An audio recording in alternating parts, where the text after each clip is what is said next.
স্থানান্তরিত ভোটার, প্রচুর double entry এবং প্রচুর ভুয়ো ভোটার তাদের নাম আছে। এবং বারবার এই নিয়ে নির্বাচন কমিশনকে যেভাবে অভিযোগ করতে হয় সেইভাবেই অভিযোগ করা সত্ত্বেও নির্বাচন কমিশন কোনো কাজ করেনি। আসলে নির্বাচন কমিশনের মেশিনারিটা হচ্ছে স্টেট গভর্নমেন্টের মেশিনারি। সেই স্টেট গভর্নমেন্টের ডিএম, সেই স্টেট গভর্নমেন্টের এসডিও, বিডিও এরা এবার এই কাজটা করতে দেয়নি শাসক দল তৃণমূল। ফলে আমাদের তো এসআইআর হলে কোনো আপত্তির কিছু নেই। গোলমাল তো করলো যাবতীয়টা নির্বাচন কমিশন নিজের দায়িত্ব নিয়ে।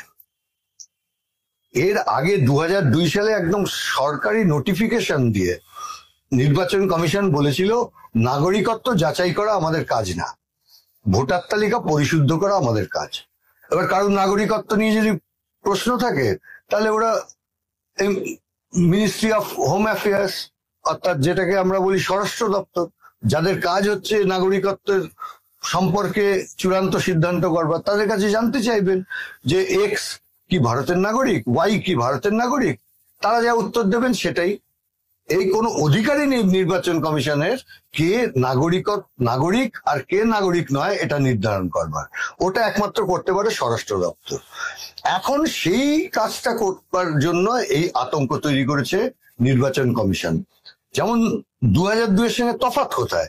2002-তে যখন হয়েছিল কেউ টের পেয়েছিলেন? সবাই বাড়ি বাড়ি গেছিলেন, বিএলও একটা প্যাড নিয়ে গেছিলেন, সবার কাছ থেকে তাদের পরিবারের ডিটেলস নিয়েছিলেন, নিয়ে সেটা টুকে নিয়েছিলেন এবং কাউন্টার পার্টটা বাড়িতে দিয়ে এসেছিলেন।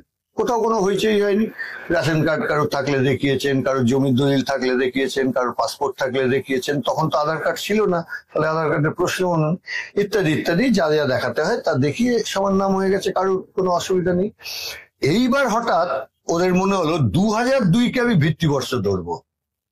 আচ্ছা, 2002 সালে যখন হয়েছিল তখন তো 2002 সালের 1 জানুয়ারি সেই ভোটার তালিকাকে ভিত্তি করা হয়েছিল। তাহলে এবার কেন 2025-এর 1 জানুয়ারি ভোটার তালিকাকে ভিত্তি করা হবে না?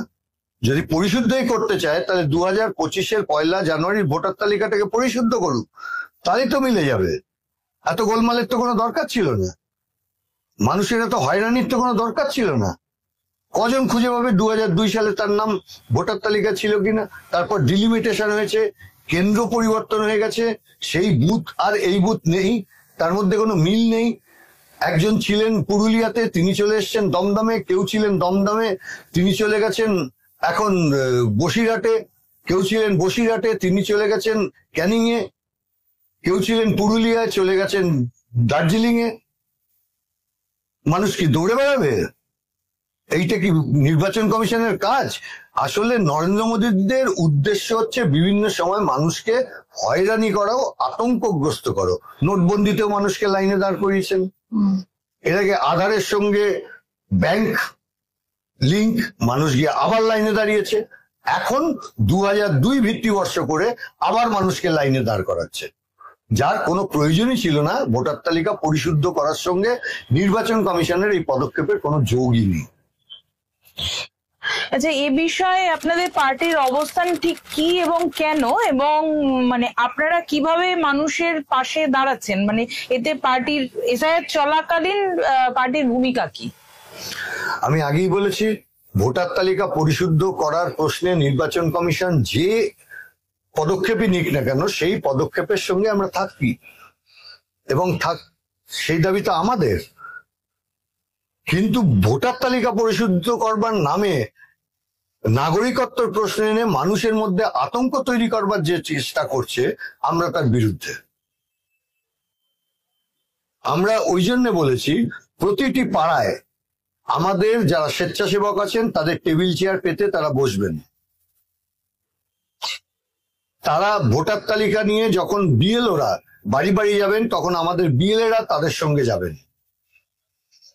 এবং মানুষকে 2002 সালের ভোটার তালিকা, সমস্যাটা হচ্ছে দমদমে যিনি বসে আছেন এখন 2025-এ, তিনি 2002-তে হয়তো পুরুলিয়া ছিলেন, ফলে পুরুলিয়ার লিস্ট তখন দমদমের ওই লোকটা পাবে কোত্থেকে?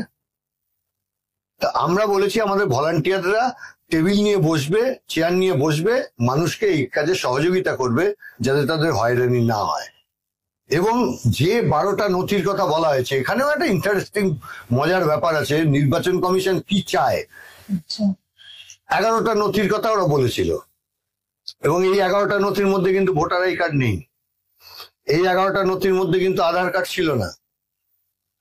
এই 11টা নথির মধ্যে রেশন কার্ড নেই। এই 11টা নথির মধ্যে প্যান কার্ড নেই, অথচ এগুলো সব সরকারের দেওয়া। এর মধ্যে ভোটার তালিকা অনুযায়ী এপিক কার্ড, এটা তো নির্বাচন কমিশন নিজে দিয়েছে। তা নিজেই কি বলছে নিজের কাজটা জাল কারবার হয়েছে? তাহলে তো এফআইআর করতে হতো ওকে, যে আমার নির্বাচন কমিশনের এই অফিসার তারা ঠকিয়েছে, এফআইআর করুক। ওর ভোটার তালিকাকে ও কেন ভিত্তি ধরবে না যে সে এলিজেবল ভোটার? এবার নাগরিকত্ব নিয়ে কারোর প্রশ্ন থাকলে আগেই বলেছি আমি, সে স্বরাষ্ট্র মন্ত্রকের গায়ে জানতে চাক এক্স বা ওয়াই তিনি নাগরিক কিনা। স্বরাষ্ট্র মন্ত্রক যা উত্তর দেবে সেটাই ওকে মেনে নিতে বাধ্য, সংবিধানে তাই লেখা আছে। আমাদের দেশে কোনোদিন ন্যাশনাল রেজিস্টার এইটা কাজ শুরু হয়নি। দীর্ঘ গোলমালের পর 1952 সালে সিদ্ধান্ত হলেও সেই এনআরসির কাজ আসামে করবার ব্যাপারে একমাত্র সিদ্ধান্ত হয়েছিল। সে সিদ্ধান্ত করে এনআরসির তালিকা বার করতে পারছে না। তো এটা মানুষকে বিভাজনের জন্য করা হচ্ছে। এটা হচ্ছে একেবারে আরএসএস এর এজেন্ডা। একটা সাংবিধানিক সংস্থা, তারা আরএসএস এর হয়ে কাজ করছে, বিজেপির হয়ে বিভেদের রাজনীতির কাজ করছে, সংখ্যালঘুদের মধ্যে ভীতি সঞ্চারের জন্য কাজ করছে, আর গরিব লোকের নাম ভোটার তালিকা থেকে বাদ দেওয়ার জন্য। তার কারণ এই সমস্ত নথিপত্র গরিব লোক কি করে হবে? সে পরিযায়ী শ্রমিক হিসেবে বাইরে আছে, গোটা পরিবার নিয়ে বাইরে থাকে, সে এর জন্য আবার কয়েক হাজার টাকা খরচা করে এখানে ফিরে আসবে? ওই 4ই নভেম্বর থেকে 5ই ডিসেম্বর পর্যন্ত কবে তার বাড়িতে বিএলও আসবে, কাজকর্ম ছেড়ে দিয়ে আবার ফেরত আসবে? এ হয়রানির কোনো মানে আছে, কোনো যুক্তি আছে?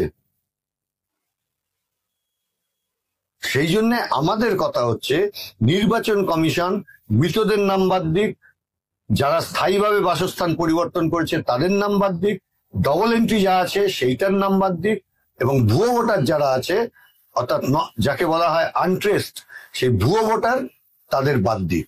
আর 18 বছরের ঊর্ধ্বে সমস্ত প্রকৃত ভোটার যাতে ভোটার লিস্ট তালিকায় নাম তুলতে পারে তার জন্য সহযোগিতা করুক নির্বাচন কমিশন।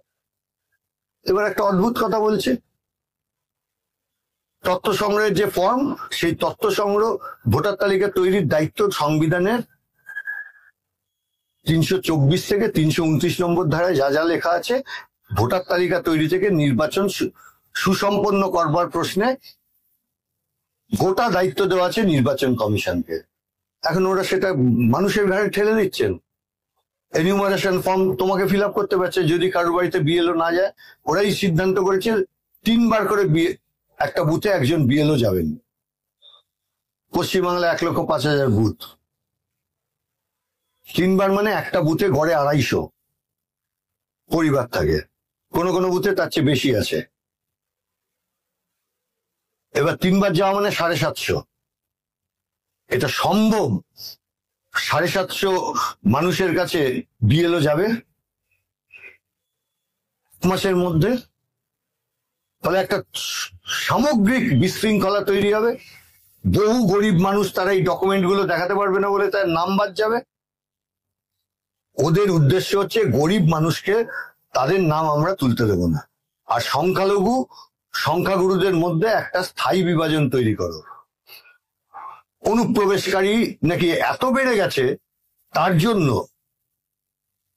এই এসআইআর করতে হচ্ছে বলে নির্বাচন কমিশন বিহার নির্বাচনের আগে বললেন। তা আসল তথ্যটা কি?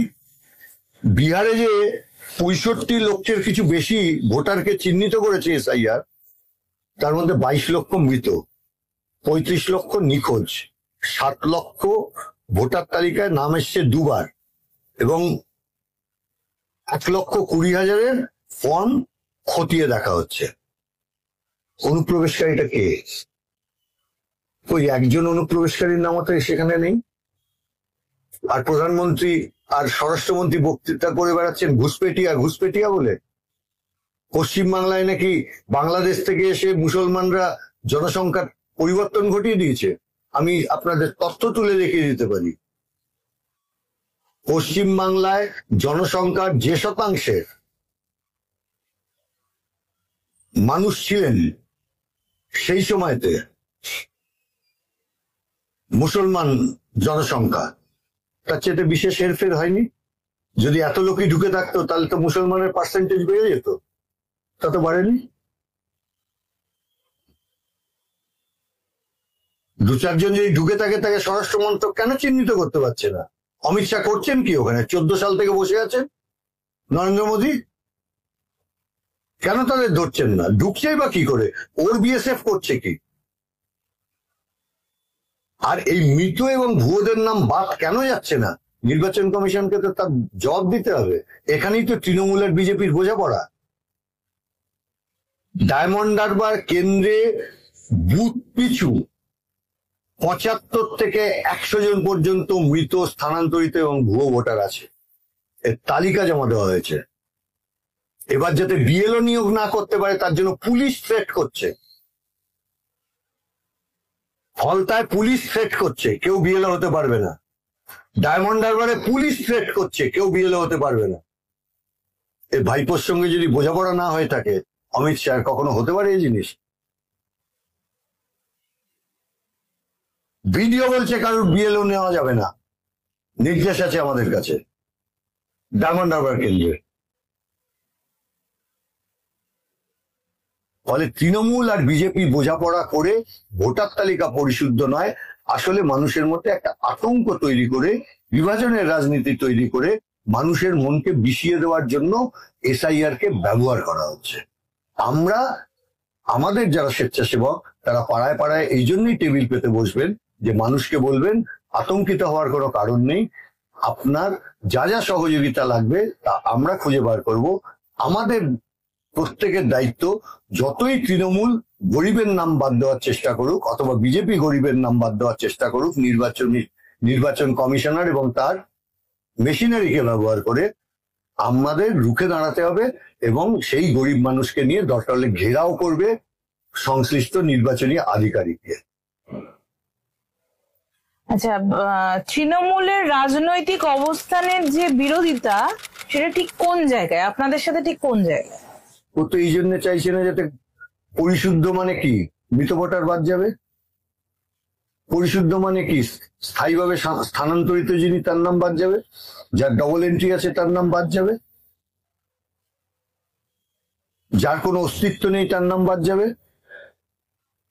এবারও তো এটা চায় না, সেই জন্য তো ভোটার তালিকার পরিশুদ্ধিকরণেরই বিরুদ্ধে, ওই জন্য এসআইআর এর বিরুদ্ধে। ফলে ওর রাজনৈতিক অবস্থান হচ্ছে ভোটে জাল কারবার করবার জন্য ও ভোটার তালিকা নিয়ে কোন রকম কাজ হোক পশ্চিমবাংলায় এটা ও হতে দিচ্ছে না গত 14 বছর ধরে। যে কারণে পশ্চিমবাংলায় দেখবেন রেট অফ পপুলেশন গ্রোথ, অর্থাৎ জনসংখ্যা বৃদ্ধির হার, তার চাইতে ভোটার এর সংখ্যা বৃদ্ধির হার অনেক বেশি। কেন? জনসংখ্যা যে হারে বাড়বে সেই হারেই তো ভোটার বাড়বে, তা তো হচ্ছে না। আসলে মৃতর নাম বাদ যাচ্ছে না তো, ও ভোট গিয়ে তো তৃণমূল দিয়ে আসে। স্থানান্তরিতর নাম বাদ যাচ্ছে না তো, ডবল এন্ট্রির নাম বাদ যাচ্ছে না তো, ওই ভোট তো তৃণমূল গিয়ে দিয়ে আসে। ফলে ওদের এসআইআর এর বিরোধিতা করবার কারণ হচ্ছে ভোটার তালিকা পরিশুদ্ধ হোক, এটা ওরা চায় না, যাতে নির্বাচনে জাল কারবার করে, জালিয়াতি করে ওরা জিততে পারে। আচ্ছা, আপনার কাছে শেষ প্রশ্ন, সেটা হচ্ছে ভোটারদের অস্বাভাবিক বৃদ্ধি নিয়ে বিজেপির ঘৃণা প্রচার কিংবা মুসলিম অনুপ্রবেশের যে তথ্য, মানে সেটা কতটা ঠিক? এই প্রশ্নে আমি একটাই আপনাদের সামনে তথ্য দিই। সে তথ্যটা হচ্ছে যে ভারতবর্ষে চেহারাটা কি। ভারতবর্ষে ভাগ হওয়ার আগে 1941 সালের যে সেন্সাস রিপোর্ট ছিল, সেই সেন্সাস রিপোর্টে হিন্দু পপুলেশন ছিল 67.05 আর মুসলিম পপুলেশন ছিল 26.2। শতাংশের দিক থেকে বলছি আমি। আর 2011 সালে সর্বশেষ যে সেন্সাস হয়েছে সেই সেন্সাস অনুযায়ী হিন্দু সেইটার পার্সেন্টেজ দাঁড়িয়েছে 70.54 এবং মুসলমানের পার্সেন্টেজ দাঁড়িয়েছে, মুসলমান জনসংখ্যার 27.01। বাড়লো কোথায় বলতে হবে তো। ফলে গোটাটাই হচ্ছে ঘৃণা প্রচার। আমি দ্বিতীয় আর একটা তথ্য আপনাদের দিই, যেটাকে বলা হয় ডিকেডাল গ্রোথ, অর্থাৎ এক দশকে কত পপুলেশন বৃদ্ধি হয়েছে সেন্সাস রিপোর্ট অনুযায়ী। 1981 থেকে 1991 এই সময় ভারতবর্ষে পপুলেশন গ্রোথ রেট ছিল 23.9, আর পশ্চিমবাংলায় ছিল শতাংশ, পশ্চিমবাংলায় ছিল 24.7%। তার মানে আমরা ন্যাশনাল অ্যাভারেজের উপরে ছিলাম। 81 থেকে 91 বামফ্রন্টের ভূমি সংস্কার, শিক্ষার প্রসার কিভাবে মানুষকে পরিবর্তিত করেছে। 2001 অর্থাৎ 91 থেকে 2001 এই 10 বছরে, এই দশকে ভারতবর্ষের পপুলেশন গ্রোথের শতাংশ রেট ছিল 21.5, পশ্চিমবাংলায় 24.7 থেকে এক ধাক্কায় নেমে চলে আসলো 17.8। আবার 2001 থেকে 11 আপনি যদি দেখেন, গোটা ভারতবর্ষেও গ্রোথ রেট কমলো, কমে 21.5 থেকে হলো 17.7, আর পশ্চিমবাংলায় আর একটা উল্লম্ফন দিয়ে আরো কমে হলো 17.8 থেকে কমে হলো 13.8। যদি অনুপ্রবেশী হয়ে থাকবে তাহলে তো পপুলেশন গ্রোথ রেট তো এই হারে দেখাতো না, তাহলে তো অনেক বেশি হতো। কিরম অসত্য কথা বলছেন, এই তো সব সেন্সাস ডাটা, এগুলো এ তো আরএসএস এর হোয়াটসঅ্যাপ ইউনিভার্সিটিতে তৈরি ডাটা না। মুসলমান জনসংখ্যারও বৃদ্ধি হয়নি, গ্রোথ রেট গোটা ভারতবর্ষে কমছে, হিন্দুরও কমছে, মুসলমানেরও কমছে।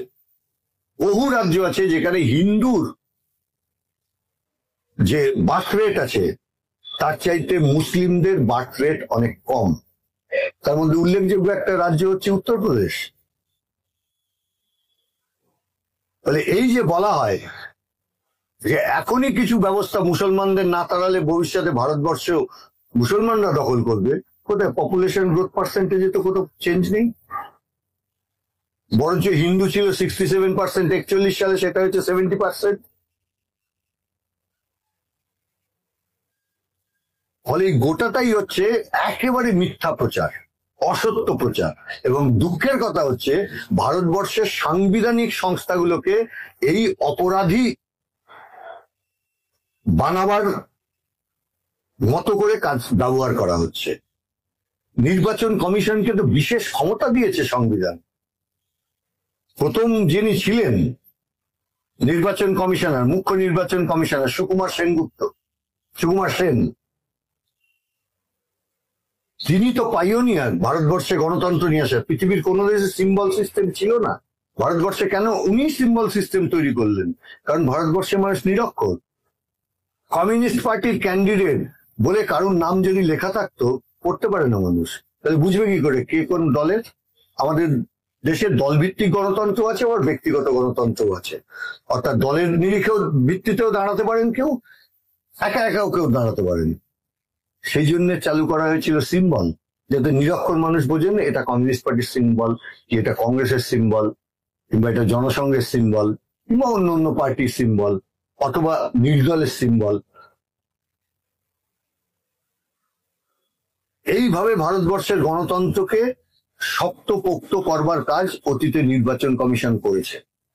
আর সেই নির্বাচন কমিশনের মর্যাদাকে ধুলোয় মিটিয়ে দিল এখনকার নির্বাচন কমিশনার আরএসএস এর লেজুর হয়ে কাজ করে। এই যে গোটা রাজ্য জুড়ে যে অবস্থা তৈরি হয়েছে, আপনি বাসে, ট্রেনে, চায়ের দোকানে, যেখানে যাবেন, শহরে, গ্রামে, আধা শহরে, মফস্বল শহরে, সর্বত্র এখন একটাই আলোচনা, 2002 এর তালিকা পাবো কোথায়? আমার বাবার মায়ের নাম তো 2002 এখানে ছিল না, কারণ আমরা তো তখন চেন্নাইতে বাবা পোস্টিং ছিলেন। বলে আমার নাম থাকারও প্রশ্ন নেই, আমি তো 27 সালের পরে জন্মেছি, তাহলে আমার কি নাম থাকবে না? এবার বিচিত্র যুক্তি। 11টার প্রশ্নে পাশে লেখা নেই, 12 নম্বর যেটা সুপ্রিম কোর্টের নির্দেশে নিজের খেলা থুতু চাটতে বাধ্য হলো নির্বাচন কমিশন, যে আধার কার্ডকেও অন্যতম প্রামাণ্য নথি হিসেবে ধরতে হবে, তার পাশে লেখা আছে এটা নাগরিকত্ব, কেবলমাত্র পরিচয়পত্র, নাগরিকত্বের প্রমাণপত্র নয়। তাহলে আগের 11টা নাগরিকত্বের প্রমাণপত্র? নির্বাচন কমিশনের কোনো এখতিয়ার আছে নাকি এটা ঘোষণা করবার যে কোন কোন নথি দেখালে দেশের নাগরিক? ওটা তো স্বরাষ্ট্র মন্ত্রক জারি করবে। প্রয়োজনে ন্যাশনাল রেজিস্টার যে সংস্থা আছে এনআরসি, তারা ঘোষণা করবে। আসলে আরএসএস তো দেশের সংবিধান মানে না, আইন মানে না, কানুন মানে না, কিছু না। আর পশ্চিমবাংলায় ওদের দোসর আরএসএস এর দুর্গা মমতা বন্দ্যোপাধ্যায়, তিনিও এখানে গণতন্ত্র মানেন না। তিনিও গরিব মানুষের সামনে তার এক রূপ, আর এই গরিব মানুষের নাম বাদ যাবে তার বিরুদ্ধে তিনি কিছু বলছেন না, শুধু বলছেন খুব ভোটার লিস্ট থেকে কারোর নাম কাটা যাবে না, অর্থাৎ যে ভুয়ো ভোটার গুলোর ভোট ফেলে ওর দল, তার ফলে উনি মুখ্যমন্ত্রী হয়েছেন। ফলে বিজেপি এবং তৃণমূলের মধ্যে স্পষ্ট বোঝাপড়ার ভিত্তিতে এখানে চলে। তা নাহলে একটা মন্ত্রীরও জেলের বাইরে থাকার কথা নাকি এখানে? ওই বোঝাপড়া করেই তো চলছে, তুমি রাজ্যে থাকো আমি কেন্দ্রে থাকি। এবং কোনোদিন দেখেছেন কেন্দ্রীয় সরকারকে বিপদে ফেলার জন্য তৃণমূলের সাংসদরা কোনো ভূমিকা নিয়েছেন? কোনো বিল যাতে পাশ না হয় তার জন্য তৃণমূলের সাংসদরা গুরুত্বপূর্ণ ভূমিকা নিচ্ছেন?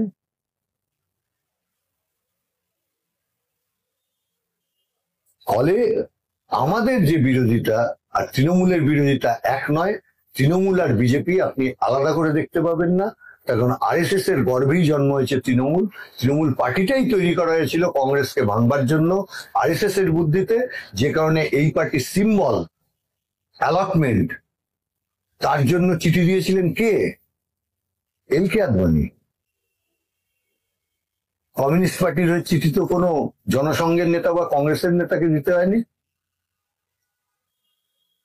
এর থেকে স্পষ্ট হয়ে যায়। ফলে আমাদের কথা হচ্ছে একজন প্রকৃত ভোটারের নাম বাদ দেওয়া যাবে না, আর একজন মৃত স্থানান্তরিত ভুয়ো অথবা ডবল এন্ট্রি তাদের নাম রাখা যাবে না।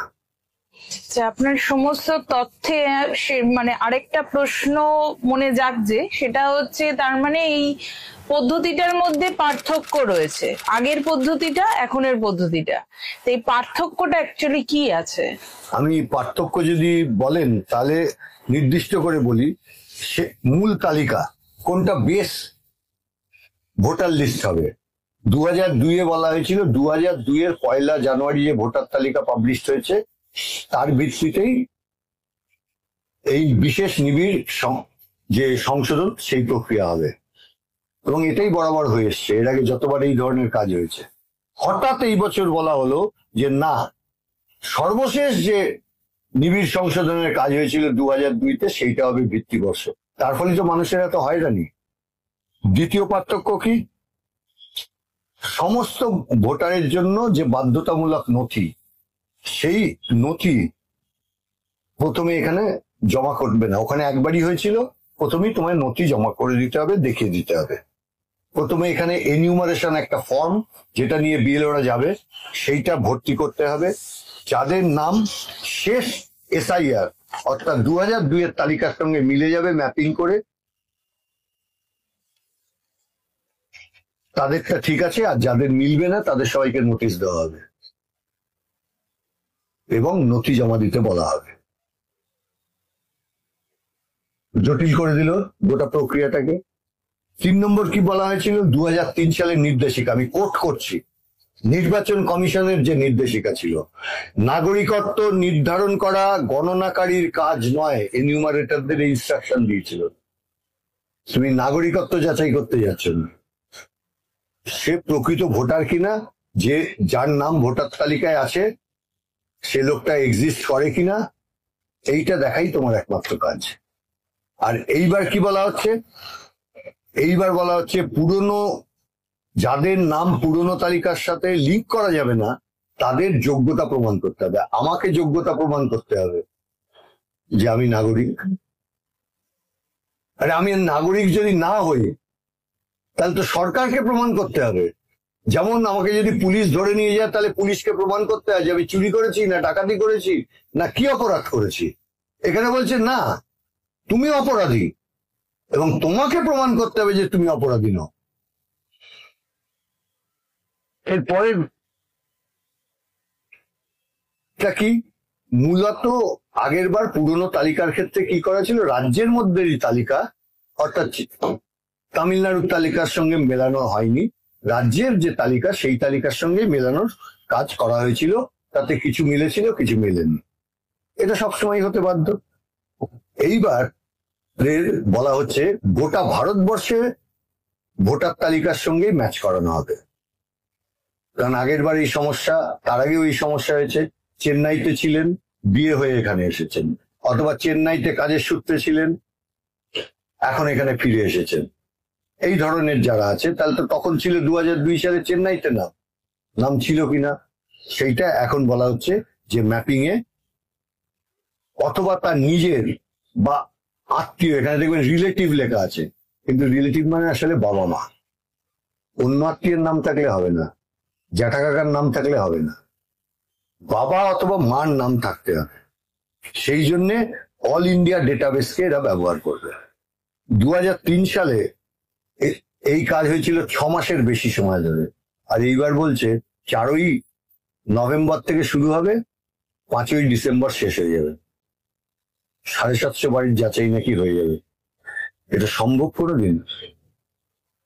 মোট গোটা প্রক্রিয়ার জন্য 2 থেকে 3 মাসের সময়সীমা নির্ধারণ করা হয়েছে।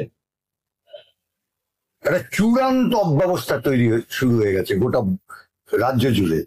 সেই সময় আধার কার্ড ছিল না, আধার কার্ডের প্রয়োজন নেই। এবছর মামলা হয়েছে, মামলা হওয়ার পর আধার কার্ডকে ওরা কি বলেছে যে ঠিক আছে দিতে পারো, কিন্তু তুমি শুধু পরিচয়পত্র, এটা নাগরিকত্বের প্রমাণ না। আচ্ছা, নাগরিকত্বের প্রমাণ কি প্রমাণ না এটা তুমি বলবার কে? এ তো বলবে স্বরাষ্ট্র মন্ত্রক। এরপর তো তুমি বলবে যে আমি এবার মিলিটারির দায়িত্ব নিলাম, এবারে যুদ্ধটা আমি নির্বাচন কমিশন করব। যে যা খুশি করতে পারে নাকি? সংবিধান তো নির্দিষ্ট করে দিয়েছে কার কি কাজ, অ্যাডমিনিস্ট্রেশনের কি কাজ, জুডিশিয়ারির কি কাজ, পার্লামেন্টের কি কাজ, অন্যান্য কনস্টিটিউশনাল বডি যেরকম নির্বাচন কমিশন তার কি কাজ, সে তো নিজের এখতিয়ারের পাশে যেতে পারে না। এখন রাজ্যের এমপি যদি বলে আমি বিডিওর কাজ করব, অথবা আমি ডিএম এর কাজ করব, কোন এমএলএ যদি বলে আমি এবার থেকে বিডিওর কাজ করব, এটা হবে? সংবিধানে নেই। ফলে ওকে কে এই কাজটা করবার দায়িত্ব দিয়েছে? সুপ্রিম কোর্টে কোনো উত্তর দিতে পারেনি। তাহলে এটা হচ্ছে মৌলিক তফাৎ। পরিশুদ্ধ করবার জন্য 2002 তালিকার কোনো দরকারই ছিল না, এত জটিলতা করবার কোনো দরকারই ছিল না। 2025 দেখো, বাড়ি বাড়ি যাক, সময় নাও, 6 মাস সময় নাও, 6 মাস সময় ধরে যাচাই করো। কোন একটা মানুষ তো 1 মাসের জন্য বেড়াতেও যেতে পারে, কোন একটা মানুষ 1 মাসের জন্য তো কোনো একটা কাজের ডেপুটেশনের প্রজেক্টেও যেতে পারে। এই 1 মাসের মধ্যে সব শেষ করে দিচ্ছ। লোকটা যদি 5ই ডিসেম্বরের পর ফেরে আর 4ই নভেম্বরের আগে যদি বাড়ি ছেড়ে তাকে কাজে চলে যেতে হয়, কোনো আত্মীয় স্বজন যদি এখানে না থাকে, আত্মীয় স্বজন মানে বাবা মা অথবা স্ত্রী, তারা যদি না থাকেন তাহলে তার নাম বাদ চলে যাবে। ফাজলামি হচ্ছে নাকি ভোটার তালিকার নামে? ওই জন্যে আমরা দেখবেন গতকাল জমায়েত করে 10টা বামপন্থী দলের পক্ষ থেকে প্রতিবাদ করেছি। বিহারে তো একটাই ক্যাম্পেইন চলছে, ভোট চোর গদ্দি চোর। যাদের নাম বাদ গেছে বিহারে সব হচ্ছে গরিবস্য গরিব। আচ্ছা আমাকে বোঝান তো, নর্থ বেঙ্গলে এই যে ফ্ল্যাশ ফ্লাডে যা ভেসে গেল, কিচ্ছু নেই তো, তাদের কোনো ডকুমেন্ট নেই। সে প্রমাণ করতে পারবে? কোন ডকুমেন্ট দেখাতে পারবে? সরকারের মধ্যে দিতে পারবে আধার কার্ড? সরকার দিতে পারবে এই যে 11টা বাকি নথি? তার নাম থাকবে না। তা তো বাড়িটাই নেই, কোথায় গিয়ে এনিউমারেটর তাকে খুঁজবে আর এনিউমারেশন ফর্মটা ফিল আপ করবে? উদয়নারায়ণপুর বন্যা, ঘাটাল বন্যা, তোর কাগজপত্র ভেসে চলে গেছে। এ তো ভারতবর্ষে এই ধরনের ন্যাচারাল ক্যালামিটিতে মানুষ ক্ষতিগ্রস্ত তো হয়, প্রাকৃতিক দুর্যোগে। তুমি 1 মাসের মধ্যে শেষ করে দেবে, আর এই লোকটার তো আবার নথি ফিরে পেতে 6 মাস সময় লাগবে। বলছো শিক্ষাগত যোগ্যতায় সার্টিফিকেট লাগবে বিশ্ববিদ্যালয়ে অথবা। আমি তো যখন পরীক্ষা দিয়েছি তখন মাধ্যমিক, উচ্চ মাধ্যমিক, ইউনিভার্সিটি রেজাল্ট বেরোতো, কিন্তু তার সঙ্গে সার্টিফিকেট দেওয়া হতো না। পরে কেউ যদি চাইতো তখন সার্টিফিকেট দিত। অ্যাডমিট কার্ড দেখালে কেন হবে না? মার্কশিট দেখালে কেন হবে না? কি খামখেয়ালি নাকি? এই সব তুগলকি কারবার কখনো চলতে পারে না। সেখানে আমাদের বক্তব্য, নির্বাচন কমিশন মানুষকে হয়রানি বন্ধ করুন। ওর যেটা কাজ, সঠিক নির্বাচনী তালিকা, ভোটার তালিকা তৈরি করা এবং ভোটের দিন যাতে প্রকৃত ভোটাররা ভোট দিতে পারে সেটা ইনশিওর করা। সে তো পশ্চিমবাংলায় করতে পারে না।